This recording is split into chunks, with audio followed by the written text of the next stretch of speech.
So I know it's a bit weird to start one of these videos with some push-ups, and I promise you I'm not showing off, but I want to use it as a bit of an analogy. So I've been looking at online videos for this lockdown period to exercise, and yesterday I was looking at quite a few, and it's a bit of a bottomless pit, you know, you just keep on scrolling through endless exercises, and after a while I had to say to myself, it's no point looking through all these videos. At some point I actually have to do them, or at least some of them. You know, I can know that having an elevated push-up puts more emphasis on my deltoids, but unless I actually do it, I won't have any benefit from it. And that's the same for us as Christians. We often tend to want to live our Christian life from our minds, and we think that as long as I agree that this is the truth, then I don't have to do anything. So we say, I understand baptism, understand what it means, so because I understand it, I don't actually have to baptize. Or I feel worshipful towards God in my heart, so I don't actually have to act it out some way by raising my hands or singing or whatever. But actually, these things are only done when we physically take part in it, when we physically use our bodies to agree with the things that God has called us to. And fasting is the same thing. We can pray, and prayer should be part of our daily lives with God. But there's a time when God calls us into a deeper type of prayer, a fervent prayer, and that's fasting. That's setting time aside, setting yourself aside, divorcing yourself from certain actions and certain substances so that you can focus just on speaking with God, making your requests known to Him, and hearing from Him. So I just want to read for us two texts out of James. I'm reading from James 2 first, and I'm reading from verse 18. But some will say, you have faith, I have deeds. Show me your faith without deeds, and I will show you my faith by what I do. And then verse 26, as the body without the spirit is dead, so faith without deeds is dead. So what James is telling us here is, just as when you die and your spirit leaves your body is dead. If your faith isn't accompanied with action, then it's dead, it's useless, it's a false faith, it's not really faith. And that's really why we want to be fasting and praying in this period, because it's an activation of our faith.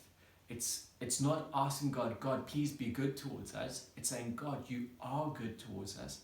And these are things that we want to submit to you, and we want to hear your answers on these things. Just one text from about praying, from staying in the book of James. I'm going to James chapter 5, reading just 2 verses from verse 17. Elijah was a man just like us. He prayed earnestly, or some translations say he prayed fervently, that it would not rain. And it did not rain on the land for 3.5 years. Again he prayed, and the heavens gave rain, and the earth produced its crops. And the point James is making here is, yes, Elijah is a prophet who is written about in the Old Testament, but he's a man, he's human. You and I, we are human. And as a human, when we fervently pray, God answers our prayers.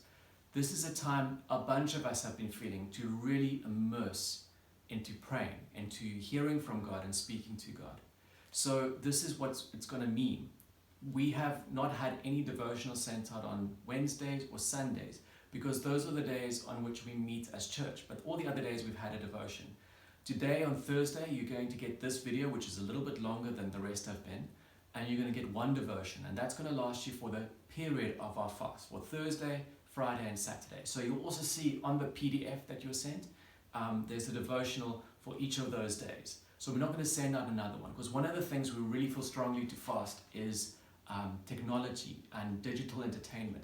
So we don't want to be spending time watching YouTube videos or going on Netflix or watching TV or going on Facebook. We want to spend that time that we would have been spending doing those mindless things. We want to be spending doing something productive, spending time with God and fervently praying, so that we can see His answer like Elijah did. So those are some of the practical things. I just want to end this time, this little devotional video, with actually praying as we're going to be spending this time with praying. Pray with me.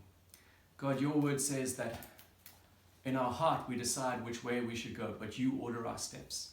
And this lockdown is certainly like one of those things. None of us planned this. We didn't foresee a month ago that we would be spending 3 weeks at home. But this is where we are, God, and you've called us into this period partly so that we are actually free and can worship you and can pray and spend time with you. And God, we want to dedicate ourselves to your purposes. We want to dedicate ourselves to this time of fasting and prayer. We know that even as a church, we can't be in one place, we can't be united physically, but we want to be united in prayer and fasting. And we trust, God, you as our good Father will give us the words we need to live by. You will give us your wisdom and you will answer our prayers. We look forward from hearing you.